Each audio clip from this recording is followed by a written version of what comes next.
Mesdames et messieurs, merci de vous savoir nombreux. Branchez sur la télévision Saint-PDG pour vous informer. C'est l'heure du journal.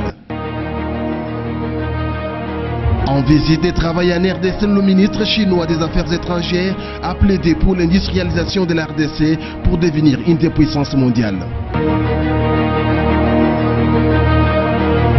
La baisse progressive du prix du baril du pétrole et la baisse prochaine du prix du litre à la pompe a fait l'objet d'une réunion spéciale de la Troïka politique présidée ce jeudi par le Premier ministre. Saint-PDG Info, les détails dans ce journal.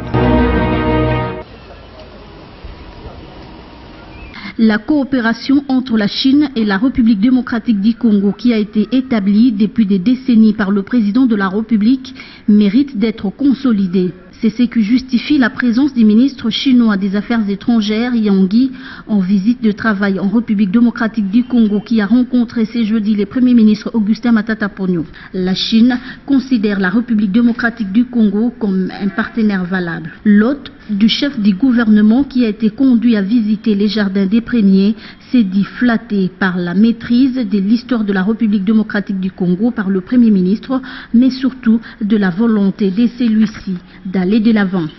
Augustin Matata Ponyo a fait également visiter à son hôte les majestueux fleuves Congo que dispose la République démocratique du Congo.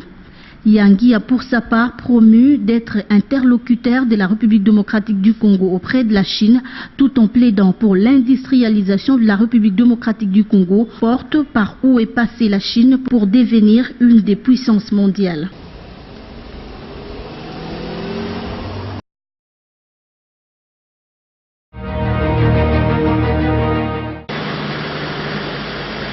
La Chine attache une importance capitale au développement de la République démocratique du Congo en vue d'une coopération gagnant-gagnant basée sur le principe du bénéfice réciproque.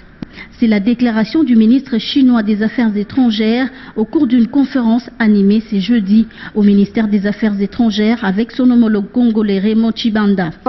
De coopération entre nos deux pays parties. Cela illustre la parfaite complémentarité entre les deux parties et cela pour répondre, nous avons besoin l'un de l'autre et chaque partie représente une opportunité pour l'autre. Et jusqu'à aujourd'hui, le projet se déroule dans de bonnes conditions et ce projet a joué un rôle positif et important dans l'amélioration des infrastructures et de la vie des Congolais dans votre pays. Et bien sûr, nous allons rencontrer de nouveaux éléments et de nouveaux problèmes dans notre coopération, mais nous allons tenir le cap et poursuivre notre consultation amicale pour continuer à mener à bien cette coopération. De son côté, Raymond Tshibanda a salué cette coopération et les soutiens de la Chine à la République démocratique du Congo. C'est le lieu pour moi l'occasion de souligner, tout en les en remerciant, le soutien actif de la Chine et de son gouvernement à notre pays, tant pour la défense de sa souveraineté, notamment au Conseil de sécurité des Nations Unies, et en aidant à la formation des unités des forces armées de la République démocratique du Congo, que pour sa reconstruction et son développement. La Chine et la République démocratique du Congo entretiennent des bonnes relations de longue date.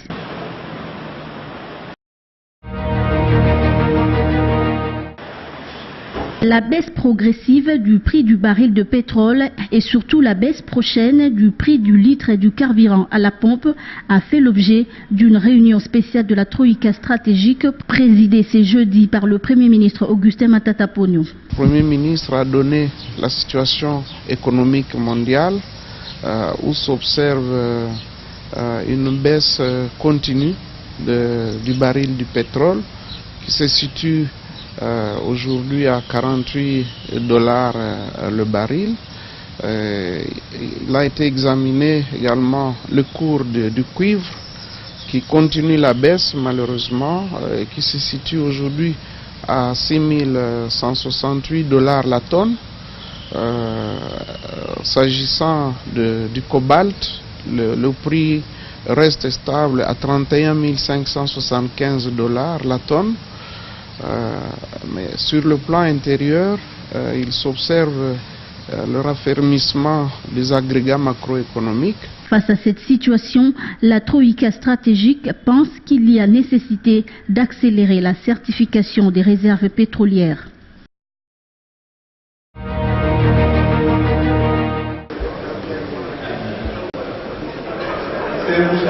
Le projet de loi portant code des assurances soumis à la commission paritaire Assemblée nationale et Sénat pour une étude minutieuse vient d'être adopté au niveau de l'Assemblée nationale après un grand travail de décommission.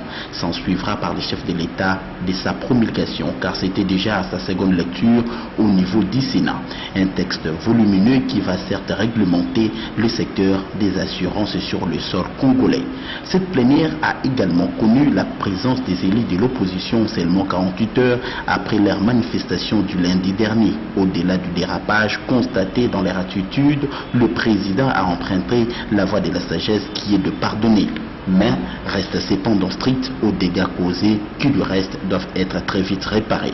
Les députés de l'opposition qui viennent de regagner la salle restent cependant optimistes quant au travail de la commission PAJ pour améliorer cette loi électorale en vue de mettre tout le monde d'accord sur son adoption. La seconde partie de la plénière était réservée à un huis clos qui examinait la possibilité d'une interpellation de membres du gouvernement. D'après certaines sources, la FPI serait sous le viseur de l'Assemblée nationale qui tient à en savoir un peu plus sur son fonctionnement. Nous connaîtrons la suite au cours de la programmation des prochaines plénières au niveau de l'Assemblée nationale.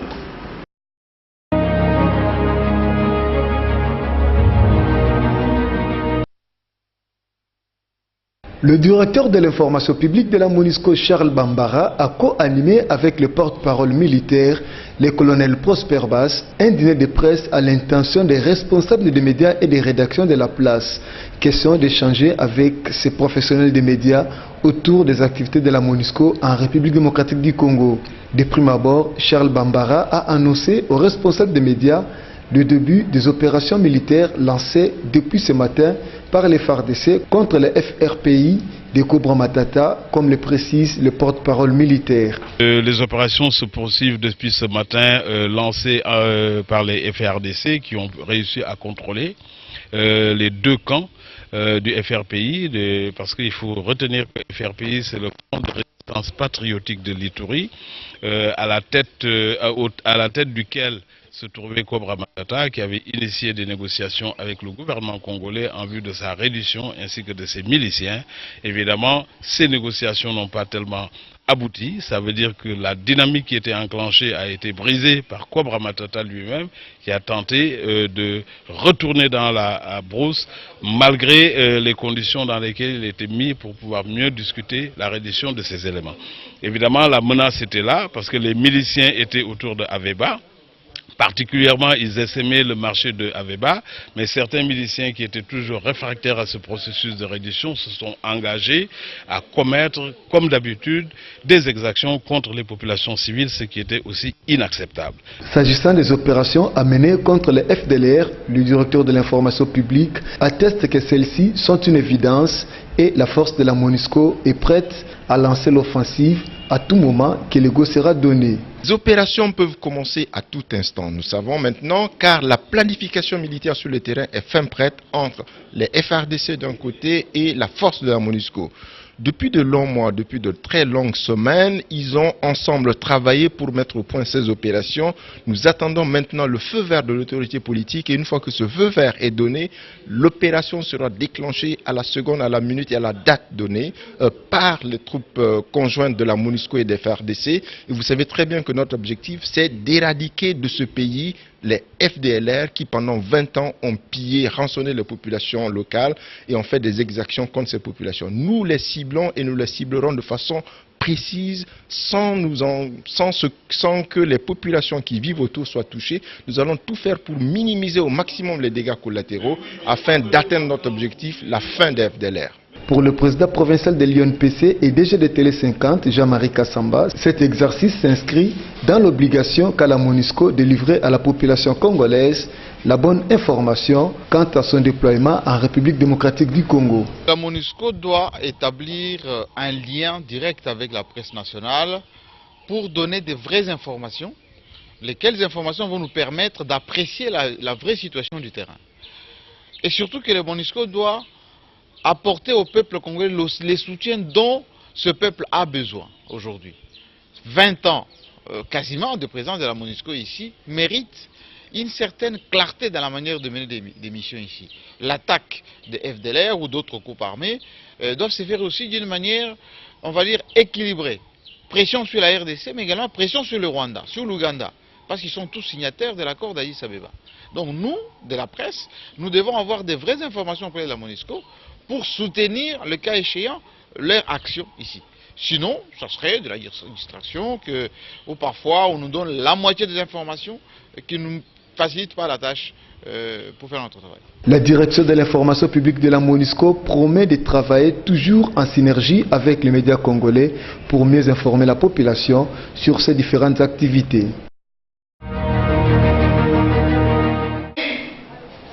La coordination estudiantine de l'Institut facultaire des sciences de l'information et de la communication a organisé ce jeudi 15 janvier une conférence débat dans la grande salle du premier graduat de cet alma mater. Les tribus et les ethnies contre le nationalisme et le patriotisme congolais, tel est le thème développé au cours de cette conférence par le professeur Jean Kambaï Boatia de l'Université pédagogique nationale. Pour l'orateur, la notion des tribus, ethnies et clans ne favorise pas l'éclosion de la nation congolaise. Parce que la notion clan et tribu n'est pas la nôtre. Au Congo, on parle de tribus parce que les Belges, le colonisateur, nous a appris que nous sommes tribus, nous sommes population. Un Mouyaka est une population. Un Moulouba est une population. Un Moussakata est une population, est un peuple. Un Moubindi est un peuple. Un Mongo est un peuple. Mais alors la colonisation venant, voulant diviser les gens, leur a donné le nom de tribus pour les éloigner davantage les uns les autres.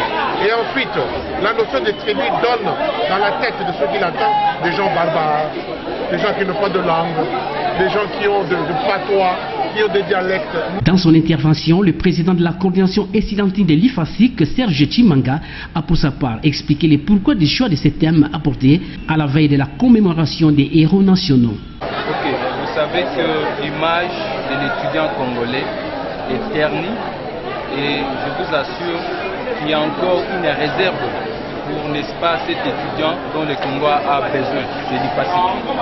Voilà pourquoi nous avons pris l'initiative d'organiser cette conférence en mémoire de nos héros nationaux. Vous savez que Lumumba était jeune, déjà étant jeune, il a dû faire ce qu'il a fait.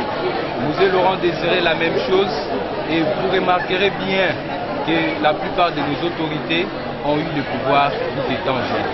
Voilà pourquoi les motivations, nous avons pensé que c'est à l'université où on doit apprendre toutes ces valeurs nationales et patriotiques. Ce n'est pas à la cité, ce n'est pas, n'est-ce pas, au marché où on doit apprendre la citoyenneté. C'est à l'université. Voilà pourquoi la coordination étudiantine de l'IFASIC, dans le but de toujours mieux faire, nous avons pensé cette année la nommer l'année des conférences. Ce n'est pas encore fini. Vous verrez, on va tenir au moins 2 conférences par mois, n'est-ce pas, pour redorer cette image ternie de l'étudiant congolais. Répondant aux préoccupations des étudiants, le conférencier a souligné qu'il faut un nouveau leadership pour faire naître la nation congolaise. C'est par la prise d'une photo des familles que cette conférence est terminée sous les applaudissements frénétiques des étudiants.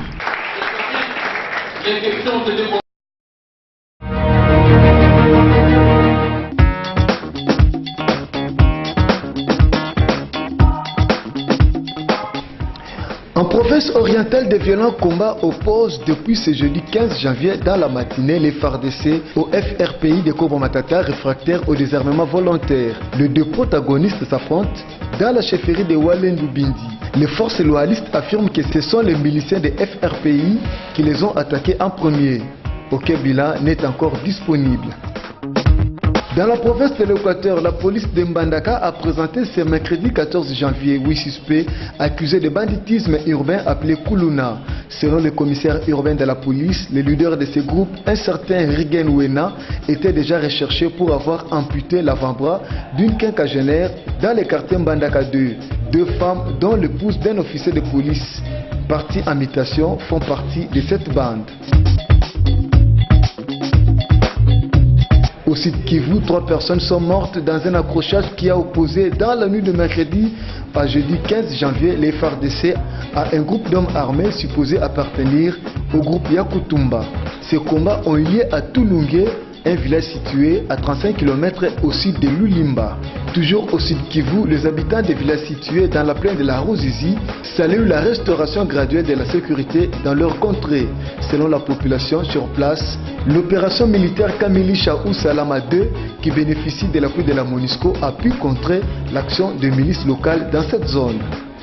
Au Kasaï oriental, les activités ont été perturbées ce mercredi 14 janvier au quartier Sims, à Mbujimaï, à la suite d'une bagarre entre les membres de la Ligue des jeunes de l'UDPS et des dissidents de ces partis politiques.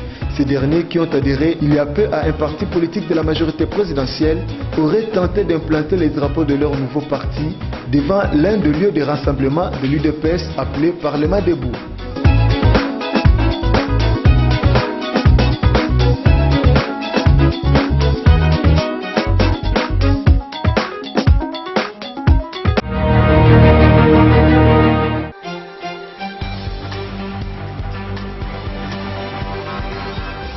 Nouveau délire paranoïaque, Charlie Hebdo, un complot sioniste hostile à l'islam. Pour ces quelques 1500 manifestants de Philippines, les meurtres de Paris ont été commandités pour salir la réputation de leur religion. D'autres groupes islamistes dans le monde ont eux aussi rallié les théories conspirationnistes, à l'image du Hamas palestinien par le biais de son porte-parole aujourd'hui. Plusieurs experts estiment que Charlie Hebdo a fait les frais d'une lutte d'influence entre des mouvements radicaux. En revendiquant l'attaque, Al-Qaïda aurait cherché à prendre l'initiative et s'imposer à nouveau face à son rival très actif de l'État islamique. Pas de quoi décourager les journalistes de Charlie. Ils ont publié mercredi leur une avec le prophète qui laisse échapper une larme, pancarte à la main, « Je suis Charlie ». Le Premier ministre australien choisit de lire la nouvelle parution au premier degré. J'aime plutôt bien cette caricature. Je ne suis pas sûr que j'aurais aimé tout ce que Charlie Hebdo a produit, mais il y a ici une caricature du prophète avec une larme coulant sur son visage et disant « Tout est pardonné ». Cet esprit de pardon est ce dont nous avons de plus en plus besoin dans ce monde moderne de rancœur. Les attentats de la semaine dernière ont jeté les projecteurs du monde entier sur cette une qui n'est pas montrée par tout le monde, mais que tout le monde s'arrache. Alors qu'aux États-Unis, des médias continuent de masquer l'image du prophète Mahomet. De très nombreux Américains ont commandé un exemplaire de Charlie. Patience de rigueur, ils vont devoir attendre 2 semaines avant de prendre en main les caricatures les plus commentées au monde. L'attentat, les États-Unis affirment avoir certifié la vidéo dans laquelle le groupe Al-Qaïda dans la péninsule arabique revendique l'attentat contre Charlie Hebdo. On écoute le porte-parole du secrétaire d'État américain. Nous pensons que la vidéo venait probablement de la branche média d'ACPA. C'est le dernier exemple en date de la brutalité dont fait preuve Al-Qaïda. Et l'ACPA est sa branche la plus dangereuse, particulièrement pour ce qui est de comploter en dehors de leur région d'origine en organisant ce genre d'attaque. Après la cyberguerre, la guerre des mots, le Premier ministre islamo-conservateur turc a accusé aujourd'hui son homologue israélien Benjamin Netanyahou d'avoir commis à Gaza des crimes contre l'humanité équivalents à ceux des terroristes islamistes qui ont fait 17 morts à Paris. Comme les terroristes qui ont perpétré les massacres à Paris, Netanyahou a commis des crimes contre l'humanité. On l'écoute. Netanyahou est à la tête d'un gouvernement qui a tué des enfants jouant sur la plage lors du bombardement à Gaza et détruit des milliers de maisons. Il saisit toutes les occasions pour tuer des Palestiniens comme si c'était une chose normale et agresse un bateau d'aide humanitaire voguant dans des eaux internationales et massacre nos citoyens. Il a commis un crime contre l'humanité, tout comme le massacre commis à Paris par des terroristes. Vêtus, banderoles au slogan anti-immigration à la main, ils ont défilé dans les rues de Cologne sous les yeux de la police et des manifestants anti-Pegida. Une contre-manifestation donc dépassant de loin en nombre les manifestants anti-islam. Ces derniers, les Pegida, sont jugés racistes et intolérants par leurs opposants. La manifestation intervient 2 jours après la marche hebdomadaire organisée par Pegida où quelques 25 000 personnes s'étaient rassemblées à Dresde. Un record permis notamment grâce à l'instrumentalisation des attentats de Paris. La chancelière allemande Angela Merkel a rejoint près de 6 000 personnes à Berlin au début de cette semaine lors d'une veillée organisée par des groupes musulmans pour promouvoir la tolérance religieuse. Le Parlement allemand a observé une minute de silence ce jeudi pour les victimes des attentats de Paris. Angela Merkel a promis de protéger les juifs et les musulmans vivant en Allemagne. Les vies juives appartiennent à l'Allemagne. Elles font partie de notre culture et de notre identité. La discrimination et l'ostracisme n'ont pas leur place ici. Nous n'allons pas être divisés à cause de ceux qui mettent les musulmans sous suspicion générale à cause de la terreur islamiste. Chaque ostracisme contre des musulmans en Allemagne et toute généralisation de suspicion sont interdites. Le mouvement Pegida affirme que les musulmans seront majoritaires en Allemagne dans 20 ans, alors qu'ils représentent aujourd'hui 4 millions d'Allemands sur une population totale de 81 millions. Impossible selon les experts en démographie. Toujours en Europe, la Catalogne est de nouveau au cœur du débat après une fin de non-recevoir du gouvernement espagnol suite au référendum du 9 novembre dernier. Artur Mas, président du mouvement catalan, a annoncé des élections régionales pour le 27 septembre.